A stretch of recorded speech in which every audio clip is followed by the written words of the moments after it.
ମୋ ନାଁ ଅମୂଲ୍ୟ ସାମଲ, ଘର କସରଦା ଏବଂ ମା ମଙ୍ଗଳା କମିଟିର ମୁଁ ପ୍ରେସିଡେଣ୍ଟ ଅଛି ଏବଂ ପୂଜକ ଅଛି। କିନ୍ତୁ ଏଇ ଆମ ମା ମଙ୍ଗଳାଙ୍କର କମିଟି ଭିତରେ ବହୁତ ଝଡ଼ିଝଞ୍ଜା ସହିକିରି ଆଜି ବରଡ଼ା ତାଟି ଠାରୁ ଆଜି ଆମେ କୋଠା ଘର କରିକି ମାଆଙ୍କୁ ରଖିପାରିଛୁ। ମାଆଙ୍କର ବହୁତ ମହିମା। ଏ ମାଆଙ୍କର ବହୁତ ଯିଏ ଯାହା ମାନସିକ କରୁଛି ମଧ୍ୟ ତାର ପୂରଣ କରାଯାଉଛି।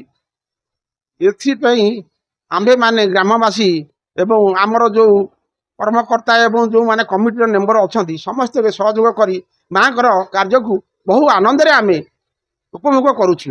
ଏବଂ ଆ ଭିତରେ ମଧ୍ୟ ବହୁତ ବୁଦ୍ଧିଜୀବୀ ଲୋକ, ବହୁତ କୃତଜ୍ଞ ଲୋକ ମଧ୍ୟ ଆସୁଛନ୍ତି। ସେମାନେ ଆସି ଆମଠୁ ବହୁତ କୃତ୍ରିମତା ନେଉଛନ୍ତି, ଗବେଷଣା କରୁଛନ୍ତି ଯେ କ'ଣ ଏ ମାଆଙ୍କର କେମିତି କ'ଣ କରାଯାଉଛି, ଏମିତି କ'ଣ କରାଯାଉଛି। ଦେଖନ୍ତୁ, ଆମର ଦୀର୍ଘ 42 ବର୍ଷ ବିତିଗଲା ଜାମୁ ହେବାର। ଶ୍ରୀଯୁକ୍ତ କାଳନ୍ଦୀ ଚରଣ କାଣ୍ଡି ମା ମଙ୍ଗଳାକୁ ଉପସ୍ଥିତ କରିଥିଲେ ଏବଂ ଅନ୍ୟମାନେ ବିଷ୍ଣୁଚରଣ ଭୋଇ ଏବଂ ତାପରେ ଶିବସୁନ୍ଦର କାଣ୍ଡି ଏବଂ ଜନାର୍ଦ୍ଦନ ଭୋଇ ଏବଂ କାଞ୍ଚନ ଭୋଇ ସେମାନେ ଆସିକିରି ମଧ୍ୟ କାଳିଶୀ ଉପସ୍ଥିତ କରି ମାଆଙ୍କ ପାଖରୁ ମାଳା ଆଣିକିରି ବହୁତ ଆମର ଏଇ କସରଦା ଗ୍ରାମର ଅନୁଷ୍ଠାନରେ ବହୁତ ଉପକୃତ। ବହୁ ସଂଖ୍ୟାରେ ମଧ୍ୟ ଆମ ପାଖ ବହୁତ ଗ୍ରାମବାସୀ 5ଟା ପଞ୍ଚାୟତର ସମସ୍ତେ ଆସି ଉପଭୋଗ କରିକିରି ଆନନ୍ଦରେ ଏ ମା ମଙ୍ଗଳାଙ୍କର ଝାମୁ ଯାତ୍ରାକୁ ଉପଭୋଗ କରୁଛନ୍ତି।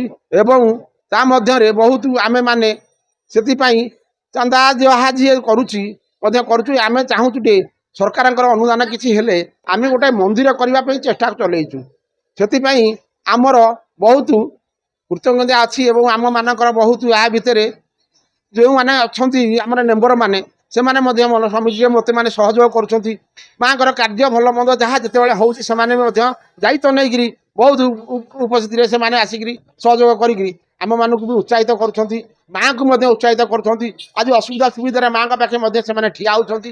ସେଥିପାଇଁ ଆମେମାନେ ଏଠି ଦୀର୍ଘ 42 ବର୍ଷ ହେଲା ଜାମୁ ଯାତ୍ରା କରି ଆସୁଛୁ ଏବଂ ଆପଣମାନେ ମଧ୍ୟ ଆସି ପହଞ୍ଚିଛନ୍ତି। ମୁଁ ବହୁତ ଆପଣମାନଙ୍କୁ ମାନେ ବହୁତ ମାନେ ଖୁସିରେ ଧନ୍ୟ ଏବଂ ଏଥିପାଇଁ ମୁଁ ଏତିକି କହି ନମସ୍କାର ହେଉଛି। ପ୍ରଭୁ ଜୟ ମା ମଙ୍ଗଳା। ହୋଇ ଗ୍ରାମ କସରଦା ମା ମଙ୍ଗଳାଙ୍କର ପୀଠସ୍ଥଳୀ। ଆମ୍ଭମାନଙ୍କ ମନରେ ବହୁତ ଦିନରୁ ଅଭିଳାଷ ଥିଲା, ସବୁ ଗ୍ରାମରେ ହେଉଛି, ଆମ ଗ୍ରାମରେ କାହିଁ କିଛି ହେଉନି। କିଛି ବୁଦ୍ଧିଜୀବୀ ଲୋକ ବାହାରି ମାଆଙ୍କ ପାଖରେ ପହଞ୍ଚି ଆମର ପ୍ରଥମେ କାଳନ୍ଦୀ ବହି ଉଦ୍ଘାଟନ କରି ଗଲେ। ମଙ୍ଗଳା ପାଖରୁ ଆଜ୍ଞାମାଳା ଆଣି ତାହା ଏଇଠି ଛୋଟ ଗୋଟେ କୁଡ଼ିଆ ଘର କରାଗଲା। ତାହା କିଛି ନଥିଲା, ଗୋଟେ କୁଡ଼ିଆ ଘର ଭିତରେ କୁକୁର ଛୁଇଁବ, ସବୁ ଛୁଇଁବ। ଅନୁଷ୍ଠାନ ଭିତରେ ବି ଝାମ ହେଉଥିଲା।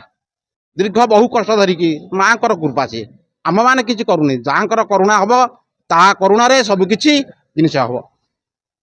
ଆସ୍ତେ ଆସ୍ତେ ଅନ୍ୟମାନେ ସହଯୋଗ କଲେ। ସହଯୋଗ କରିବା ଦ୍ୱାରା ଅନୁଷ୍ଠାନ ଟିକେ ବଢ଼ି ଚାଲିଲା।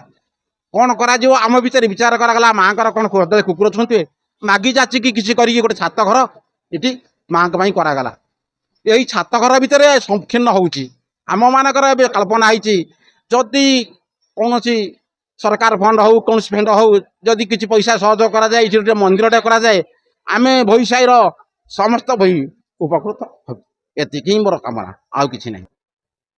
ମୋ ନାଁ ଶିବପ୍ରସାଦ କାଣ୍ଡି, ମୋ ଘର କସରଦା ଟାନିଆଳି। ଇଏ ମାଆଙ୍କ ସଂସ୍ଥା ଦୀର୍ଘ 40-45 ବର୍ଷ ହେଲା ଅନୁଷ୍ଠିତ ହୋଇ ଆସୁଛି। ମୋର ଉଦ୍ୟକ୍ତକାରୀ ମା ମାନେ ସବୁ କରୁଥିଲେ। ମୁଁ ଦୀର୍ଘ 7-8 ବର୍ଷ ହେଲା ମୁଁ ପଶୁଛି କେବଳ ତାଙ୍କର ପାଦ ସେବା କରି। ପ୍ରଭୁଙ୍କର ଏତେ କରୁଣା ଅକରୁଣ ମାନେ ଇଏ ଯେ ସେ ତାଙ୍କୁ ସେବାରେ ମୋ ସହିତ ସ୍ପିରିଟ୍ ଆସିଲା। ତଥାପି ପ୍ରଭୁଙ୍କର ସେବା କରି କରି ସେ ପ୍ରଭୁଙ୍କର ବାନା ଧରି ମାଆଙ୍କ ନାଁରେ ଯାତ୍ରା ଚାଲେ।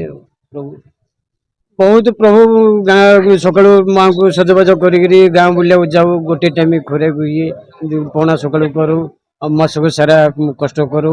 ଗୋଟେ ଟାଇମ୍ ଖୋରାକି ଏଇଭଳି ମାଆଙ୍କର କାର୍ଯ୍ୟ କରୁ। ମୋର ନାଁ ଅଶୋକ କୁମାର କାଣ୍ଡି। ଆମର ଆଜି ମା ମଙ୍ଗଳାଙ୍କର ଝାମୁ ଯାତ୍ରା ଅନୁଷ୍ଠିତ ହୋଇଥିଲା।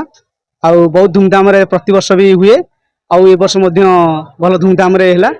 ସମସ୍ତ ଆମ ଏପଟ ସେପଟ ଯେଉଁ ଗ୍ରାମବାସୀ ଯେତେ ସବୁ ଅଛନ୍ତି ସମସ୍ତଙ୍କ ସାହାଯ୍ୟ ସହଯୋଗରେ ଆମର ଏଇ ଅନୁଷ୍ଠାନ ବହୁତ ଧୁମଧାମରେ ହିଁ ପ୍ରତିବର୍ଷ ପାଳନ କରାଯାଏ। ଆମର 4 ଜଣ କାଳିଶା ପଶିଥିଲେ। ଆଉ ପ୍ରଥମ କାଳିଶା ଆମର କାଳନ୍ଦୀ ଭୋଇ, ସେ ଭଲ ପ୍ରତିବର୍ଷ ତାଙ୍କର ପଶନ୍ତି, ଘେରାଇ ଦିଘେରା ପଶନ୍ତି। ଆଉ ଯିଏ ଯାହାର ହେଲା 4-5 ଘେରା ଏମିତି ପଶନ୍ତି।